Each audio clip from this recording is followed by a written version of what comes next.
Bismillahirrahmanirrahim. Assalamualaikum warahmatullahi wabarakatuh. Innal hamdalillah nahmaduhu wa nasta'inuhu wa nastaghfiruh wa na'udzu billahi min syururi anfusina wa min sayyiati a'malina. May yahdihillahu fala mudhillalah wa may yudlilhu fala hadiyalah. Allahumma salli wa sallim wa barik ala Sayyidina Muhammad wa ala alihi wa ashabihi ajma'in. Ya Allah ya muqallibal qulub, tsabbit qulubana ala dinika wal iman. Allahumma nawwir qulubana ya Allah. Allahumma nawwir qulubana. Allahumma nawwir qulubana ya nur bi nuri hidayatik kama nawwatal ardu bin nuri syamsika abadan abada.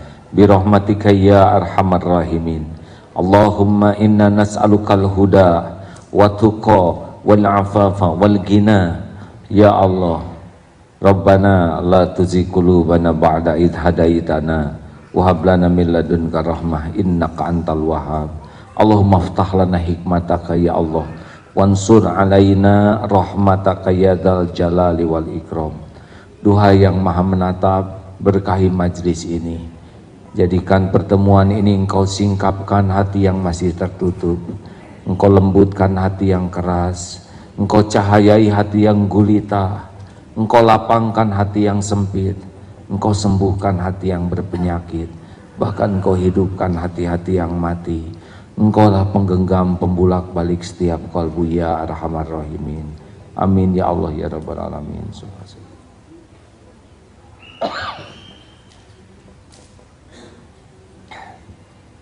Hadirin, kita akan ulangi yang 49 dulu ya. Bagi yang kemarin tidak sempat hadir, mudah-mudahan ini membantu. Silakan Ustaz. Bismillahirrahmanirrahim. Kitab Al-Hikam pasal ke-49 halaman 48. Illam tuhsin zannaka bihi li ajli husni wasfihi fahassin zannaka bihi liwujudi muamalatihi ma'aka pahal awwadaka illa hasanan wahal asda ilaika illa mananan.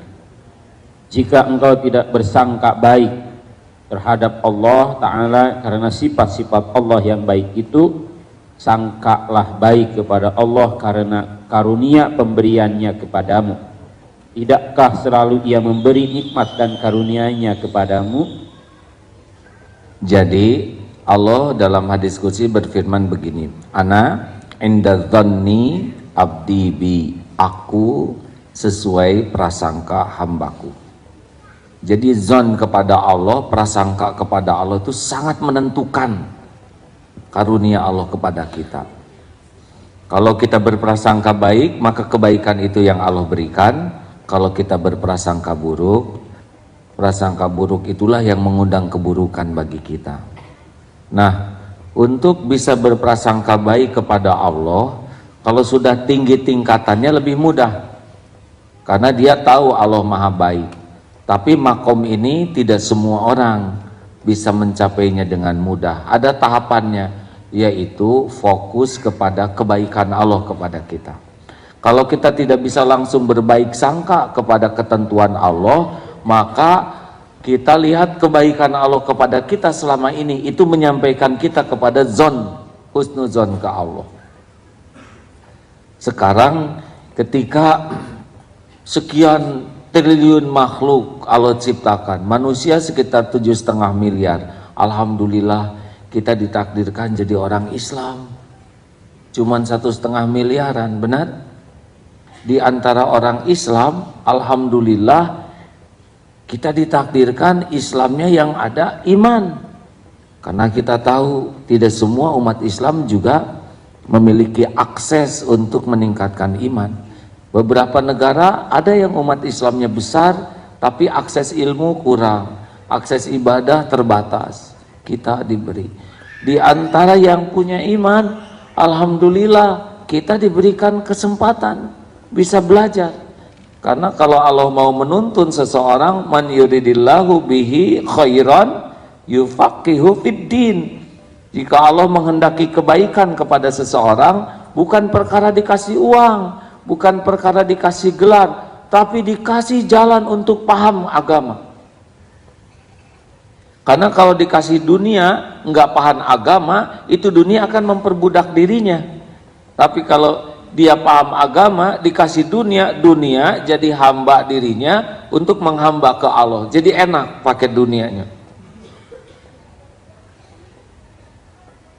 Alhamdulillah ini saat yang sama ini nih, saat ini jam 9:30 sampai duhur, macam-macam.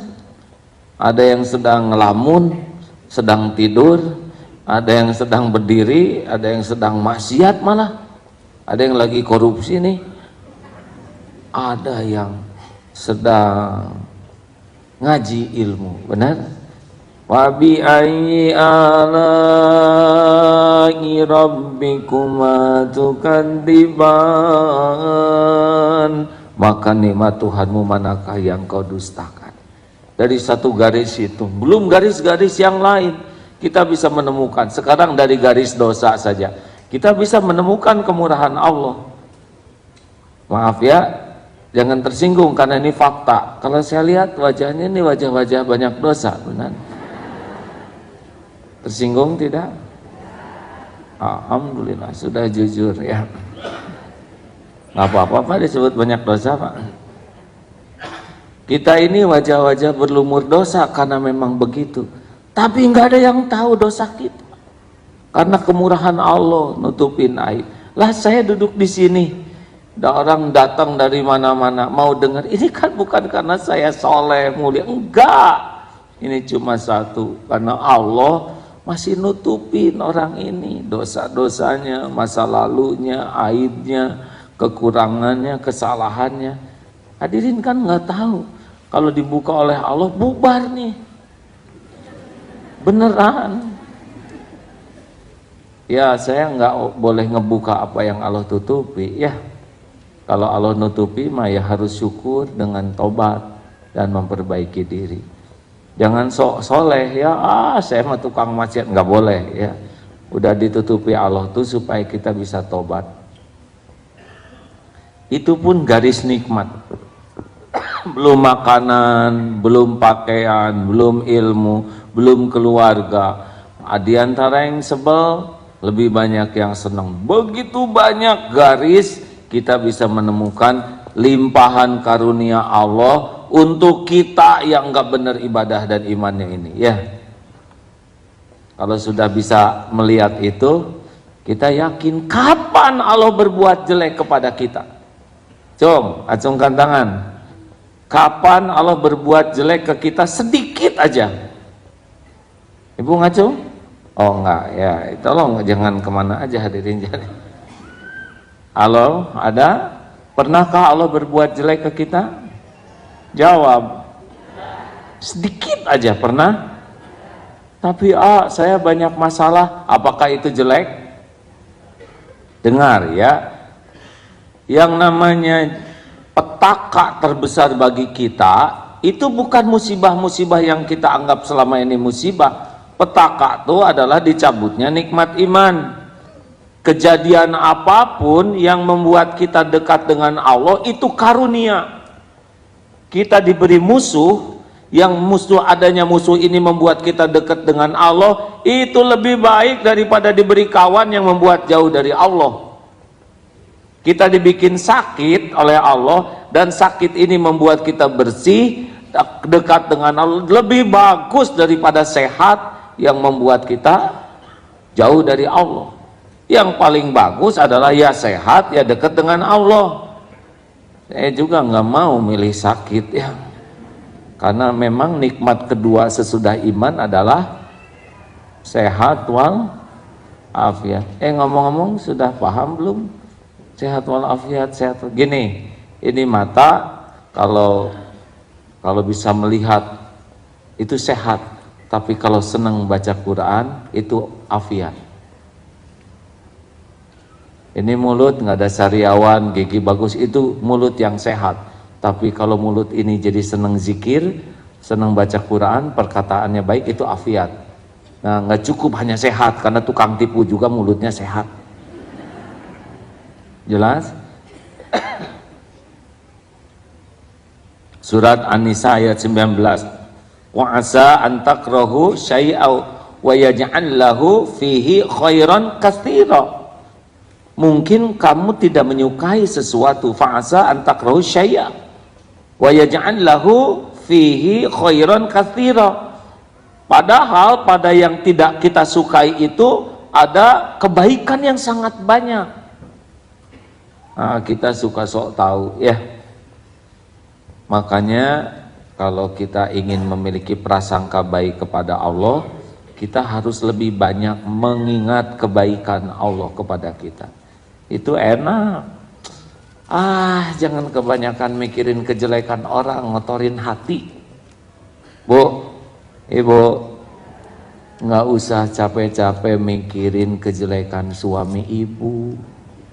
Pertama udah jelek betulan. Yang kedua nggak selesai dengan dipikirkan oleh ibu. Kemarin tuh, bolehkah saya menyelidiki SMS suami saya? Mau apa?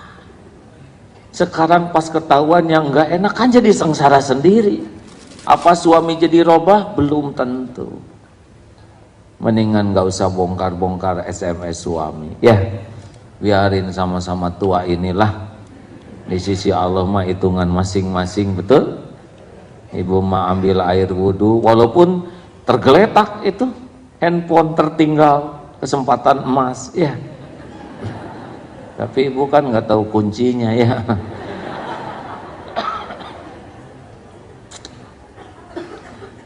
Daripada ngotorin hati, mending sholat aja ya.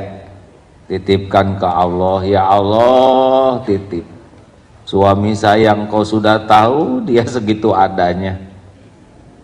Tulungan ya Allah supaya bisa terpelihara, terjaga.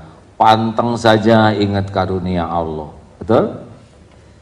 Nih sekarang lagi musim di TV nih, Ustadz heboh-heboh ya, segala macam ustadznya. Habis terlalu gampang sih kita nyebut ustadz tuh ya. Padahal yang saya tahu katanya ya, dan saya bukan ustadz ya, Agim. Saudara kan nggak pernah nyebut Ustadz Agim, benar?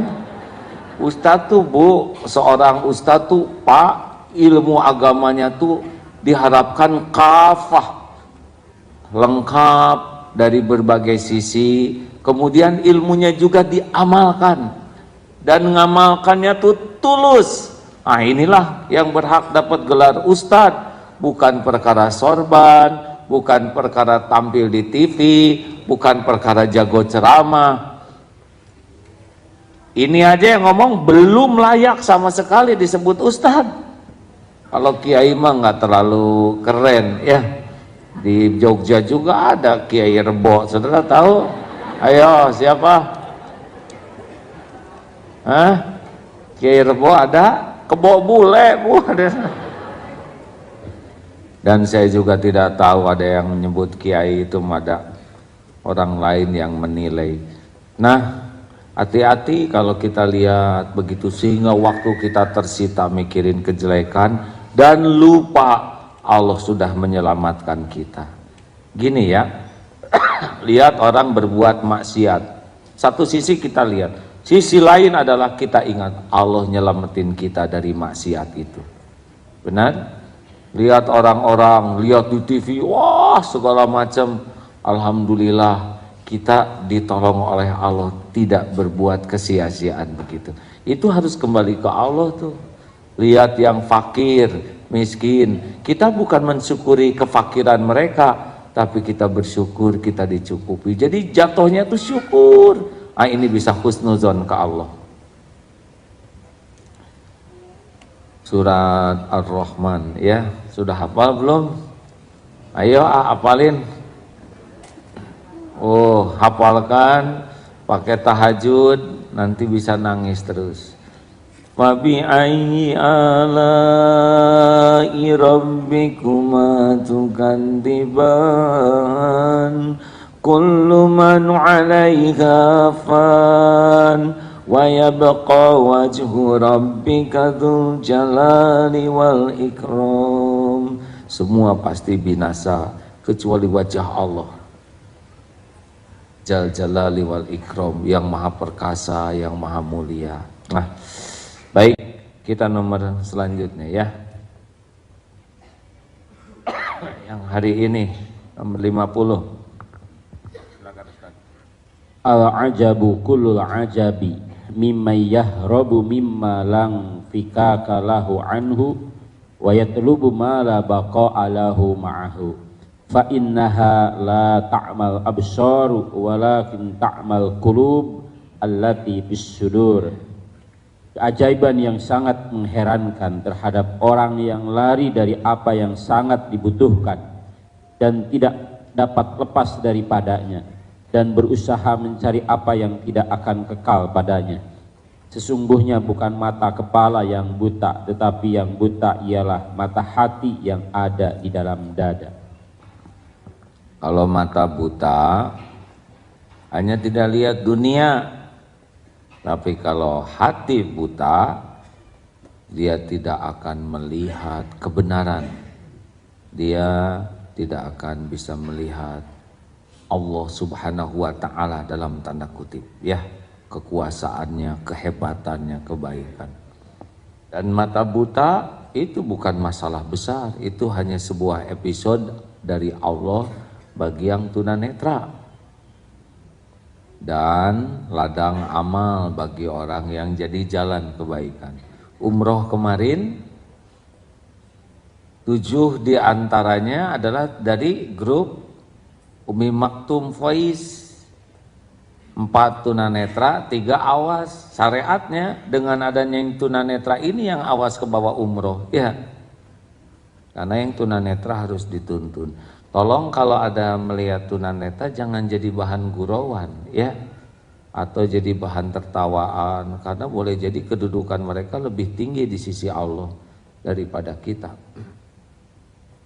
Yang tidak dengar tidak boleh, karena yang bahaya itu bukan ini yang tidak dengar, ini yang tidak dengar. Telinga hati, mata hati, betul? Halo? Beberapa hari yang lalu ceramah di saudara-saudara kita yang diberi kekhususan oleh Allah. Ada yang tidak lihat, ada yang tidak dengar, ada yang fisiknya terbatas.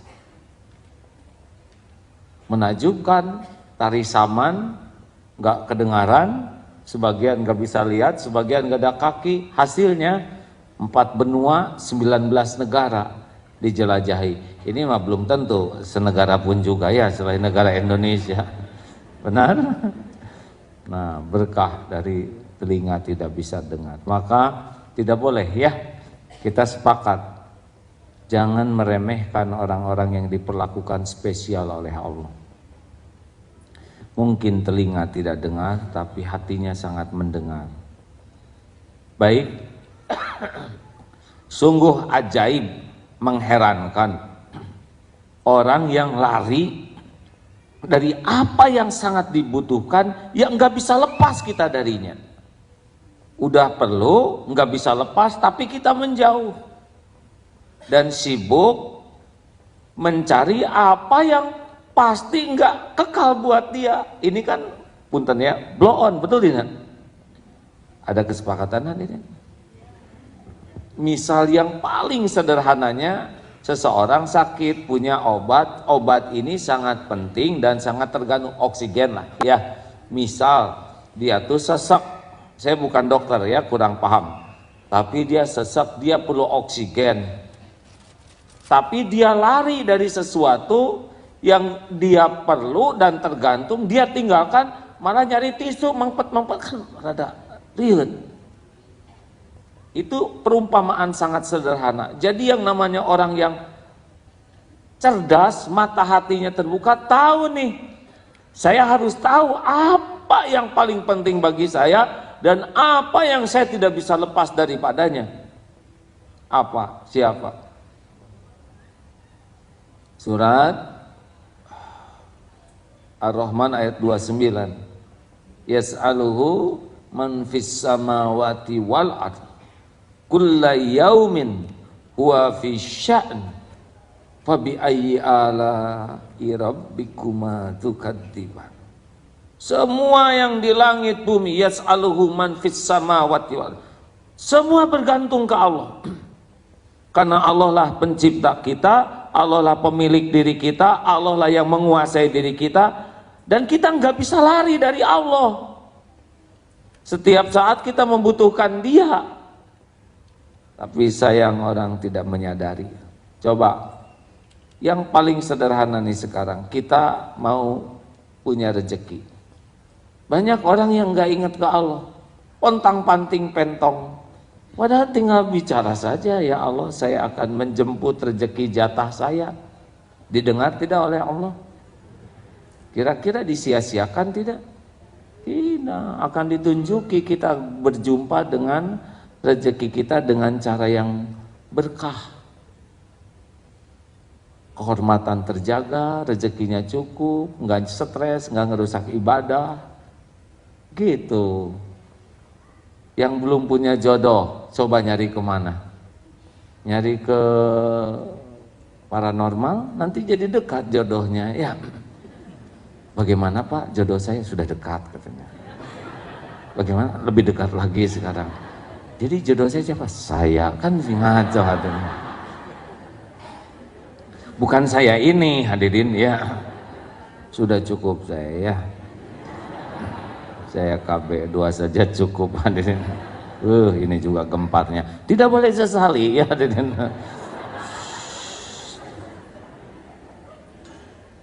Teruskan. Sudah ibu mah kalau ngedenger gini teh ya penasaran ya. Jadi kalau dunia dan makhluk itu nggak bisa dipegang, nggak bisa dipegang karena dunia dan makhluk ini, makhluk itu termasuk dunia, aset dunia ya. Benar-benar dia nggak berdaya kecuali diberdayakan oleh Allah. Sering diungkapkan la haula wala quwata illa billah. Apa artinya? Tiada daya, tiada upaya, kekuatan illa billah kecuali dari Allah, dikuatkan Allah. Ini bergabung semua yang hadir. Akan membawakan satu butir nasi saja. Maaf ya kalau saya mengulang ini. Tapi Allah penguasa langit dan bumi tidak menghendaki. Apakah nasi itu akan sampai kepada saya? Nah ini telat jawab ini ciri-ciri kurang yakin hadirin. Apakah akan sampai kepada saya? Yakin? Bekatul lah, lebih kecil lagi dari nasi. Nyampe tidak? Tidak bisa. Kalau Allah tidak kehendaki kebaikan bentuk apapun, sehalus apapun, enggak bisa. Enggak bisa. Jadi jangan nganggap pembeli itu datang sesuka dia. Tidak. Pembeli itu digerakkan oleh Allah untuk membeli ke kita. Makanya bisnis itu bukan dengan pembeli, yang aslinya itu dengan Allah. Kalau kita baik ke pembeli itu bukan supaya dia beli, supaya Allah suka. Karena yang beli itu belum tentu, yang datang itu belum tentu bawa rezeki kita. Benar? Halo? Jadi kita mah nggak usah akal-akalan, tipu menipu, rekayasa, muji-muji diri, ngejatuhin orang lain. Ini mah bisnis kurang iman. Kita mah bener aja, pedagang jujur, pedagang berakhlak, pedagang tulus. Wes, selebihnya Allah bakal ngedatengin siapa yang akan dia kehendaki nyampaikan ke kita. Makanya ini para pemuda yang belum punya pendamping, tidak usah lebay ya. Pakai mobil ganti-ganti, jadi curiga ya. Sekarang yang banyak ganti mobil itulah yang dicurigai, betul. Ini mungkin di bengkel nih kerjanya ya. Tidak usah lebay ya. Istiqoroh yang kuat, jaga akhlak yang baik. Dan kalau saudara mau rumah tangga sakinah, tidak usah dipamer-pamer dengan foto atau video ditayangkan. Enggak, itu sakinah itu bukan untuk acting ya. Biasanya yang banyak dipamer-pamer kemesraan ini menyembunyikan sesuatu. Bukan berdasarkan pengalaman hadirin ya. Tapi besar kemungkinan seperti itu. Hati-hati, hati-hati ya. Jangan disandarin siapapun, tidak boleh disandarin karena yang disandarin tidak bisa. Ini janji nih mau ngasih order, ya dengar sih dengar. Tapi nggak bisa disandarin karena sekarang ngasih order nanti malam dijemput oleh Allah lewat malaikat maut. Nggak jadi dia ngasih ordernya karena dia punya order lain dikubur. Ayo. Makanya enggak boleh hati itu terikat oleh selain Allah, karena selain Allah tidak bisa mendatangkan manfaat illa biiznillah. Jelas? Baiklah, nanti akan saya loloskan itunya ya. Nah, sekarang ditahan, betul tidak? Karena pengadilannya beliau begitu. Dan ingat baik-baik, kalaupun ditakdirkan ditahan bukan berarti keburukan. Tergantung dibawa kemana dia. Ya, kalau dengan ditahan jadi dekat dengan Allah itu bagus berarti. Tapi jangan pakai tapi, pahit mah di mana aja juga bisa.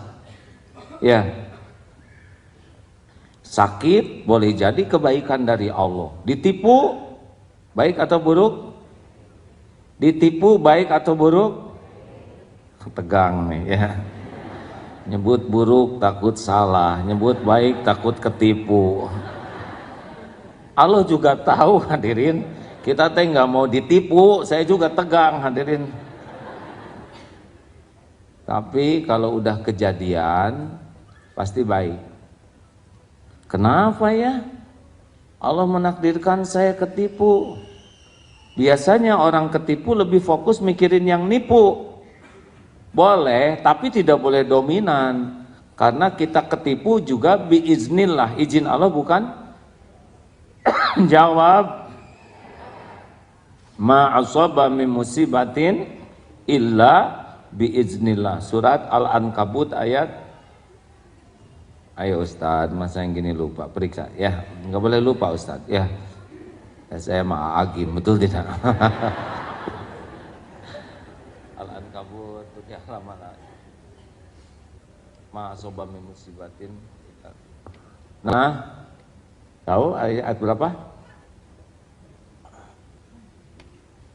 Atau yang lebih lengkap di Al-Hadid itu ya, ma asaba min musibatin fil ard wala fi anfusikum illa fi kitabim min qabli an nabraha inna dzalika 'alallahi yasir likaila ta'sau 'ala ma fatakum wala tafrahu bima atakum wallahu la yuhibbu kulla mukhtalin fakhur. Tidak ada satupun musibah yang menimpa di bumi maupun pada dirimu kecuali sudah tertulis di Lauh Mahfuz sebelum mewujudkannya di dunia ini ya. Sebelum Allah mewujudkannya, inna dzalika 'alallahi yasir, dan yang demikian itu mudah bagi Allah. Supaya kalian tidak terlalu terluka terhadap sesuatu yang luput darimu. Dan jangan bangga-bangga kalau Allah memberikan tuh. Sesungguhnya Allah tidak menyukai orang yang sombong lagi membangga-banggakan diri. Udah, jangan suka pergi ke dukun ya. Saya mau bacakan tulisan Ustadz Arifin Ilham ya. Ini teknik dakwah begini, supaya kalau ibu mau nasehatin suami jangan langsung dinasehati, Pak saya baca tulisannya, itu lebih jinak ya kan. Pak Hari, punten Pak Hari, telepon saya Pak Hari. Ini supaya kita enggak lari ke siapa-siapa, harus lari ke Allah dulu, karena selain Allah tidak berdaya. Kita sakit, sebelum ke dokter ke siapa dulu? Ke Allah dulu yang maha dekat, dokter mah jauh. Apakah dokter bisa menyembuhkan? Jawab. Apakah dokter bisa menyembuhkan? Bisanya apa? Mengobati, benar. Ya, yang menyembuhkan cuman Allah. Bisa lewat obat, bisa lewat bekam, bisa lewat akupuntur, lewat air zam-zam, air manfaat, belum disebut hari ini ya. Bisa. Air manfaat itu air alkalin. kasih, maaf. Bisa lewat apa saja yang Allah mau, mungkin lewat Fatihah seperti sahabat Nabi, benar? Tapi kalau mau, saya ada itu yang jago Fatihah tuh. Kalau di Fatihahin sembuh enggak? Ini adalah tulisan Ustadz Arifin Ilham. 9 ciri-ciri dukun yang berkedok ulama. Ini tulisan beliau ya. Saya membacakan karena saya setuju. 1, kata Ustadz Arifin Ilham, tidak menggunakan nama aslinya. Dia akan menggunakan nama yang mengesankan kedikjayaan. Misalkan Gelegar Alam ya. Oke, saya harus hati-hati ngomongnya nih. Atau Pasak Bumi. Oh, ada yang salah itu, maaf ada ini. Itu obat kuat, salah ada. 1, kata beliau, karena memang kalau ulama mah enggak perlu pakai label-label, misalkan Ustadz Edi Abu Marwah Halilintar, enggak perlu hadirin, betul tidak Ustaz? Coba lihat para ulama, enggak ada pakai gelar-gelar yang ingin menunjukkan kedikjayaan. Adapun diberi gelar Al-Hafiz itu pasti bukan oleh beliau ya. Enggak memerlukan. Apa sih perlunya kita dianggap hebat oleh orang lain? Apa perlunya? Apa perlunya kita dianggap hebat oleh orang lain? Enggak ada perlunya. Makanya enggak ada sebetulnya dalam riwayat Islam Superman, enggak ada. Enggak ada perlunya. Berbuat kebaikan aja sing ikhlas ya. Enggak ada perlunya kita dikagumi orang. Karena orang nggak punya apa-apa, tetap aja cicilan kita yang bayar dan sebagainya ya. Ini yang kedua, katanya memang ini orang-orang yang tidak asli takut ke Allah, dia akan sering pamer kesaktiannya dalam tanda kutip. Bahasanya istijraj. Tahu istijraj? Ingin kelihatan dia itu hebat. Para waliullah, para kekasih Allah itu banyak karomah, tapi nggak suka memamerkan karomah kecuali Allah menghendaki ingin memperlihatkan kebesaran Allah lewat kekasihnya, nanti keluarlah karomahnya. Tapi beliau mah nggak ada nikmatnya dengan karomah, nggak ada kepentingan dengan pujian, pengakuan, kekaguman orang. Para waliullah, para ulama yang benar-benar dekat dengan Allah mah puasnya hanya dengan Allah, bukan dengan pujian orang. Tetapi orang yang membutuhkan klien, dia akan memamerkan kesaktian palsunya. Jangan suka percaya yang gitu-gitu ya. Tapi katanya keluar dari sini kawat. Ya dari mana tuh ya? Yang ketiga, ulama dukun yang berkedok ulama, ilmu syariat agamanya tidak mumpuni. Jadi seada-adanya, dan ilmu itu pun bukan untuk kepentingan dia. Ilmu agama itu untuk kepentingan melegalisir perdukunannya, versi dia. 4, memanfaatkan para tokoh untuk melegalisir prakteknya, yang sebenarnya tokoh itu pun belum tahu persis praktek tersembunyinya, karena sang dukun akan menampilkan seakan-akan dia sesuai dengan syariat. Gini hadirin, punten ya, kalau mungkin saudara-saudara yang sudah pernah belajar ilmu, kalau dalam ilmu agama ya ilmu hati atau mungkin psikologi perilaku seseorang. Sebetulnya kalau orang jujur, orang lempeng mah ngomongnya teh nggak ada beban. Tapi kalau orang menyembunyikan sesuatu, pasti itu jadi nggak alamiah. Pernah lihat di TV tentang penelitian kinerja otak. Kalau kita bohong, si otak tuh kerjanya lebih berat. Seperti tawaf lawan arus, pasti lebih susah. Ya, Dan si tubuh ini katanya ya, otak ini dia akan mengeluarkan perintah-perintah yang gak bisa dikontrol oleh kita. Jadi pada waktu kita ngebohong itu ya, misalkan ibu ngebohong ya, suami atau ibu yang ngebohong kira-kira? Dua-duanya, oh ya lebih jujur lah ya.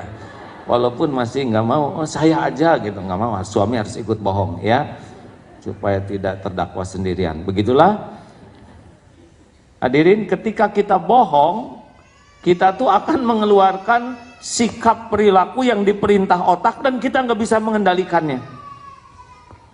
Nah, ada yang kita coba tes ini di pesantren, disuruh bohong ya, bener aja macam-macam. Ada yang mulutnya jadi gini, tidak, dia nggak sadar karena jadi gini. Ada yang kedipnya jadi sering, ada yang tangannya jadi gini, sukanya sepak bola ya, iya. Nah, kalau orang jujur itu akan frekuensinya itu kayak orang tawaf, mengalir saja. Makanya kalau lihat, misal kebetulan lihat TV, kalau yang bicara yang jujur dengan enggak jujur itu beda. Yang jujur mah nggak ada beban, ngalir aja. Tapi yang tidak jujur akan berdaya upaya gitu.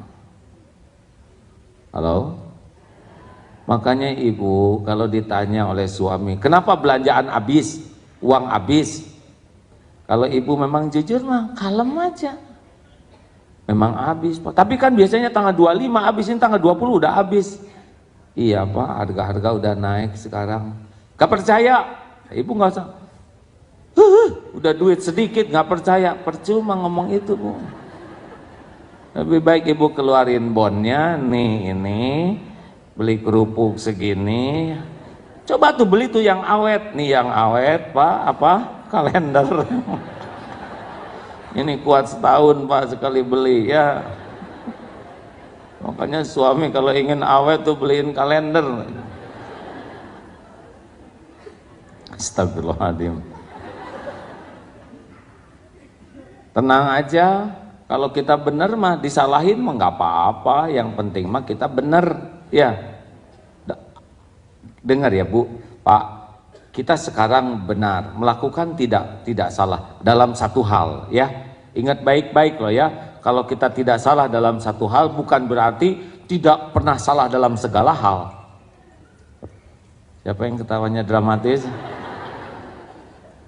Ibu harus tahu loh, Papa harus tahu kalau kita tidak salah dalam satu hal, tidak identik kita tidak salah dalam semua hal. Jadi jangan sok suci ya. Tidak, saya tidak melakukannya. Ini fitnah. Iya, tapi kan yang tidak ketahuan banyak gitu ya kan.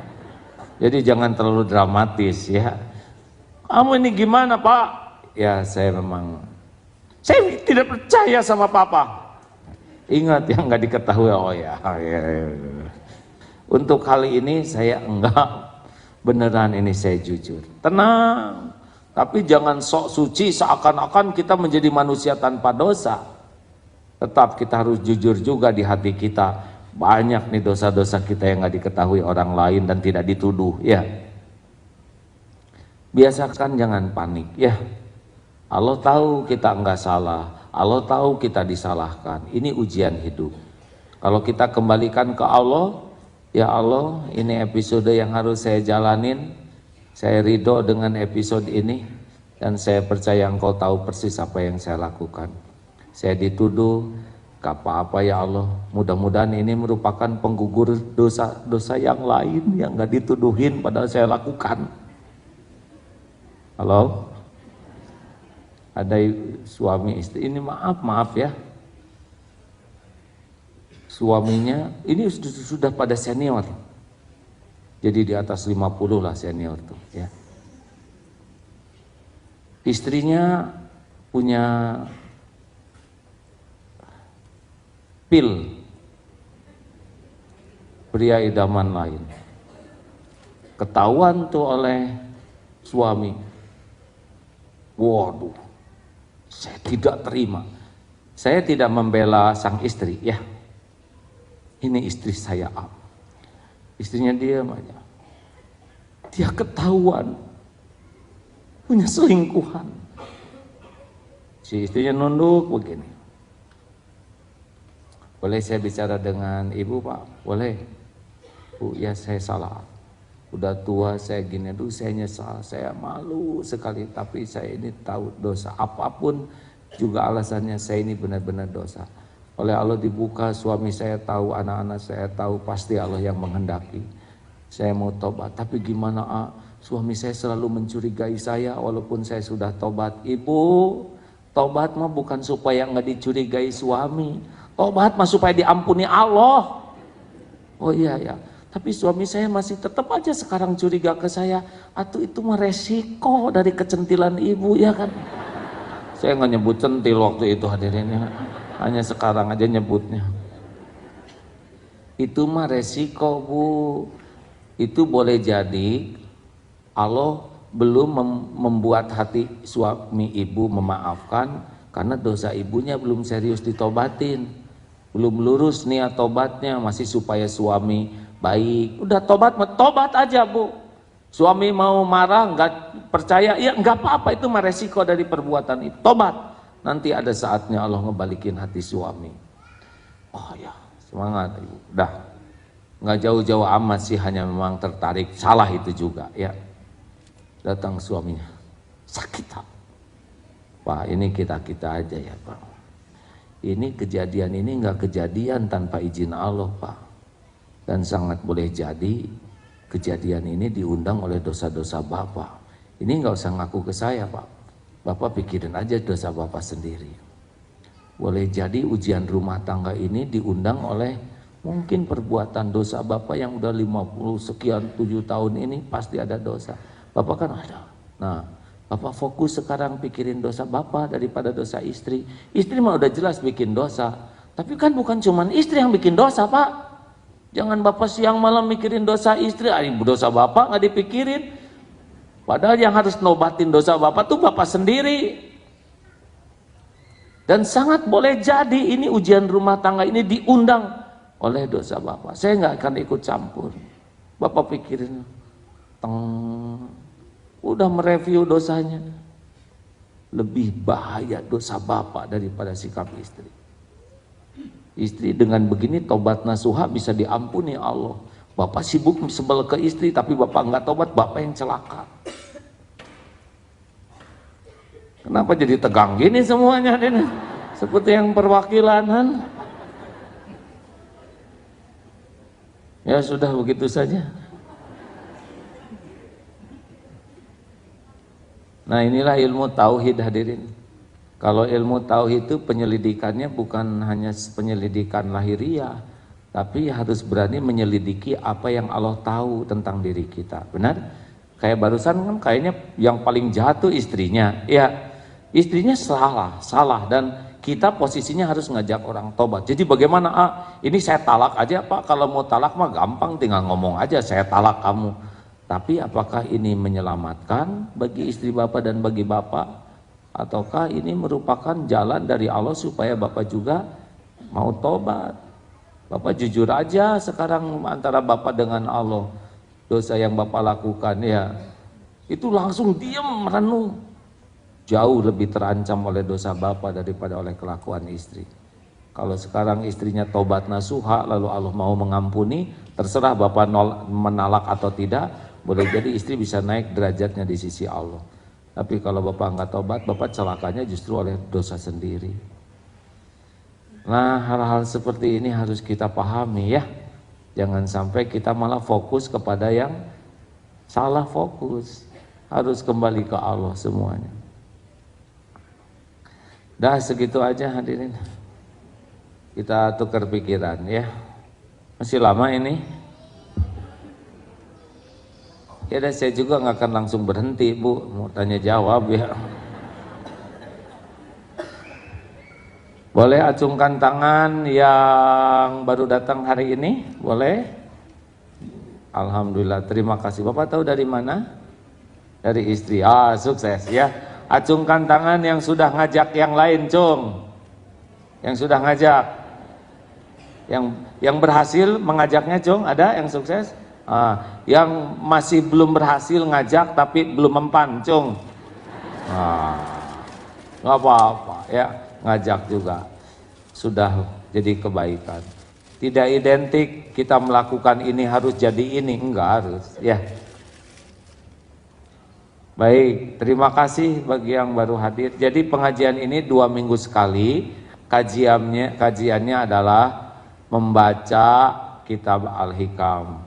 Yang aslinya sih kitab kuning, ini mah terjemah saja dan diartikan sebisa-bisanya lah kayak gitu ya. Kitab Al-Hikam ini ditulisnya oleh Imam Ibnu Athaillah, seorang ulama yang dikenal kecintaannya ke Allah. Tidak semua orang senang dengan kitab-kitab seperti ini, tapi ya setiap orang punya hak masing-masing lah ya. Baik, boleh ada pertanyaan? Tidak ada? Kalau tidak ada kita akhiri. Ada yang mau nanya? 1, 2. Doa kita apa nih hari ini belum ya?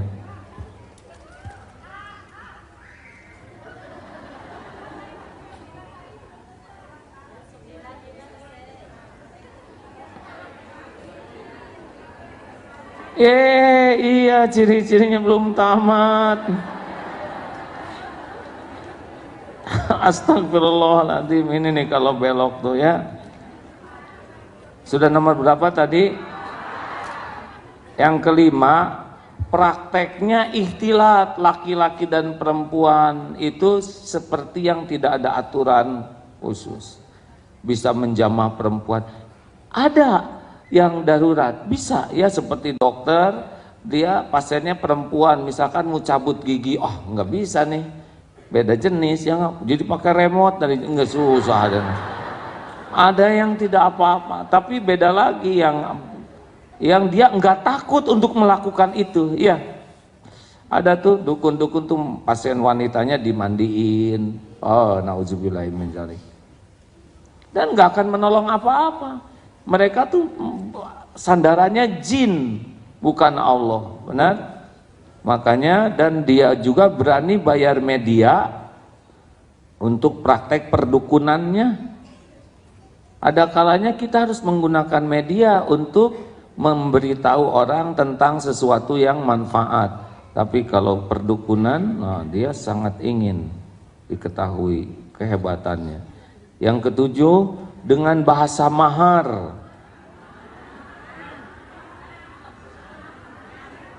Yang 6 tuh media barusan, Bu.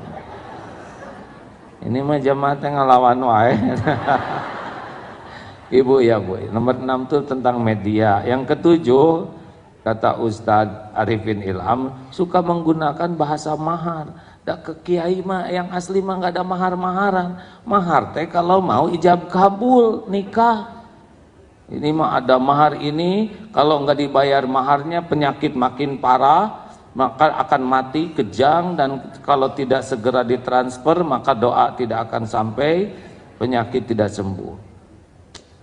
Yang kedelapan, disertai aksi tipu daya menakuti, seperti pas dibokam darahnya keluar cacing, lalu rumah ada hantunya dan sebagainya, pakai yang serem-serem lah. Dan yang kesembilan, suka dibekelin jimat atau amalan-amalan yang enggak jelas ya, yang potongan-potongan ayat yang memang tidak ada kaitannya. Sudahlah, bagi kita mah sudah cukup, apa yang diwariskan Rasulullah itu udah lebih dari cukup, benar? Kita nih sekarang takdir kena musibah, sakit ya tinggal terima episode sakit, berobat ke dokter yang syar'i atau yang tidak melanggar tuntunan. Kemudian kalau mau cepat sembuh ya banyakin sedekah, doa-doanya sudah jelas. Sambil nunggu berobat, perbanyak murojaah Quran, ngapalin Quran, karena setiap satu huruf 10 kebaikan ya. Udah jalanin aja, sudah jelas contohnya ya, nggak harus banyak mengada-ada. Bukan masalah sembuh yang terpenting. Yang terpenting tuh jadi dekat dengan Allah. Mungkin susah dekat dengan Allah gara-gara sehat, tapi diberi sakit bisa jadi dekat, betul? Jangan ngatur Allah lah, ingin boleh, ngatur jangan. Nih, kalau udah kejadian harus ridho. ingat teori genteng jatuh, jangan sampai genteng jatuh, saya tidak terima. Saya tidak terima. Padahal tanda terima sudah jelas, ya benyut. Ibu, bapak ingat ya, kita sering menangisi masalah, itu nggak jadi selesai. Kita nggak ridho kepada episode, itu tidak akan merubah episode jadi cocok dengan keinginan kita. Tolong dengar ini baik-baik ya. Kita tidak ridho kepada satu kejadian, itu tidak akan merubah kejadian itu jadi cocok dengan keinginan kita. Enggak, hanya membuat kita makin jauh dari Allah. Contoh nih ya, yang mau menikah terus batal, si calonnya nikah dengan yang lain, ini enggak terima, itu enggak jadi sama dia, ada bukan jodohnya. Yang jadi itu jadi stres. Jadi jangan suka menangisi masalah, terima episode itu, sambil udah terima, sing lapang hati, sambil ikhtiar bagaimana episode ini bikin deket dengan Allah, titik. Nanti Allah ngurus. Halo? Nah gitu. Nasi jadi bubur, terima sambil cari cakwe, ayam, kacang polong, kerupuk, kecap, seledri, bawang goreng. Jadi bubur ayam spesial. Kalau nggak nerima, dia nggak nyari cakwe. Kamu sih kebanyakan air, tetap bubur ya. Oh, beruntungnya orang-orang yang bisa menyikapi hidup ini dengan tepat ya. Dan yang jadi masalah mah bukan masalahnya, tapi sikap terhadap masalah. Nih sekarang lagi UAS anak-anak ya, ujian kan, UAN apa? Itu bukan soal tuh, tidak ada yang bahaya. Yang nanti enggak lulus pasti bukan karena soal, tapi karena salah jawabannya. Siapa yang mau nanya boleh. Assalamualaikum warahmatullahi wabarakatuh. Saya ingin menanyakan, saya punya teman wanita dan kami ini kebetulan dia adik kelas saya di waktu SMA, dan kita berkawan di media sosial seperti Facebook. Dan saya pernah membaca statusnya itu, dia itu punya masalah dengan suami, ditulis di dalam Facebook. Nah, saya mencoba mengingatkan tapi tanpa membuat dia tersinggung, juga tanpa bermaksud mencampuri urusan rumah tangganya, karena masalah yang dia ungkap itu kan masalah rumah tangga yang jadinya kalau ditulis di dalam Facebook semua orang jadi baca, dan saya khawatir ini bukan menjadi gibah. Terima kasih. Saya setuju untuk dibantu diingatkan. Kenapa harus segala dibeberkan ya? Itu emang pelajaran dari infotainment itu nggak benar tuh. Dulu urusan rumah tangga saya juga pada tahu. Apa? Ayo apa? Ya ngambek ya datang lagi ya nggak. Emang udah cobaannya begitu. Sebaiknya tidak sampai kita mengekspos ya, kecuali kepada orang yang amanah dan ahlinya. Jadi kalau ada masalah keluarga, yang pertama kali dilakukan adalah tobat. Loh, suami yang salah saya yang tobat, apa salah saya? Nah itu nggak ngaku ya. Mungkin tidak suami salah, tapi kita juga kan punya salah, betul? Dan boleh jadi episode ini terjadi diundang karena kesalahan di sini. Nah, kita mah tobat itu nggak pernah rugi. Karena makin bersih makin tenang, makin bersih makin dibuka jalan keluar, makin bersih makin datang pertolongan yang tidak diduga-duga. Nggak ada ruginya. Yang rugi itu nggak tobat. Wa malam yatub wa ulaika umuz zalimun. Surat Al-Hujurat ayat 10, 11.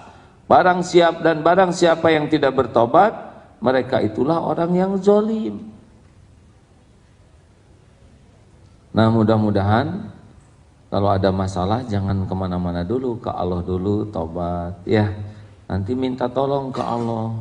Nanti Allah gerakan kita ke orang-orang yang bisa jadi jalan pertolongan Allah. Jangan suka sembarang curhat, karena kalau kita udah curhat ke orang, orang itu punya akses untuk masuk ke dalam kehidupan kita. Dia akan terus-menerus ikut ngatur.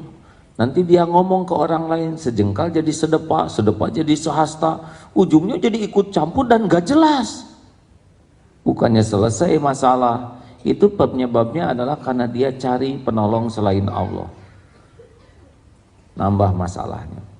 Prinsip sabar itu kan dua, inna lillah wa inna ilaihi raji'un. Orang sabar itu satu, dia tidak merasa memiliki kecuali semuanya cuma titipan. Dan yang kedua, dia tidak punya tempat kembali dalam segala hal kecuali ke Allah.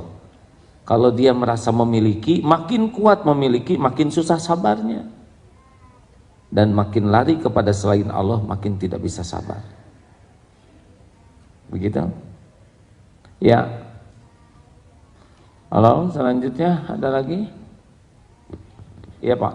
Tadi emak di sini ada yang, kenapa sih disebut emak kayak yang tersinggung gitu? Ini kan wajahnya wajah emak-emak ya kan. Silakan bergilir. Sepertinya lebih banyak hari ini kita ya.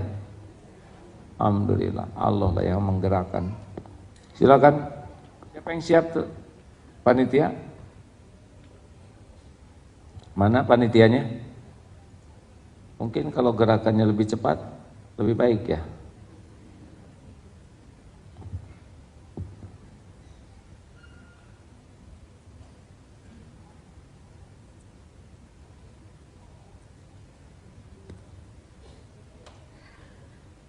Assalamualaikum warahmatullahi wabarakatuh. Mendengar tadi pengobatan Ustadz yang ini dukun itu, gimana kalau udah pernah terlanjur kita pengobatan seperti itu gitu, kita minta taubat masih bisa terima gak sih sama Allah gitu. Terus yang kedua, di saat kita memaafkan orang gitu, kadang-kadang dari di mulut itu lebih mudah kita memaafkan, ya aku maafkan gitu. Tapi di hati ini kadang-kadang, ya Allah, Kau Maha Adil, ya Allah balas dia, ya Allah gitu. Boleh gak gitu? Kayaknya ini efek pengobatan ini hadirin. Kayaknya ini efek pengobatan ini hadirin. Aduh. Sebetulnya ya coupling memaafkan dan coupling melupakan itu beda coupling. Kalau memaafkan couplingnya di mulut, tapi kalau melupakan couplingnya di hati. Akan klik kalau dua-duanya di hati, benar? Bagi yang sudah terlanjur ke perdukunan, itu dukun yang diperbolehkan didatangi itu sepengetahuan saya hanya dua. Satu, dukun beranak yang sudah dapat sertifikasi bidan. Setuju Ustaz? Istrinya Ustaz ini bidan ya. Yang kedua adalah dukun urut yang sudah dapat sertifikasi tidak salah urut ya. Mau apa datang ke mereka ya? Gak ada kerjaan, bisa hilang itu akidah kita. Mereka nggak bisa apa-apa selainnya kayak gitulah, nggak jelas ya. Kalau ulama yang benar-benar mumpuni, matang, itu tidak akan banyak acting, pasti Pak. Adem, tenang ya. Saya lihat guru-guru saya itu Pak, orang itu tenang, mantep, doanya diijabah tanpa pamrih gitu. Nggak ada acting nggak ada, lurus apa adanya, jernih bicara tuh. Tidak ada sekali keinginan diakui, dianggap hebat, merunduk aja. Itu para ulama yang asli itu begitu. Sama orang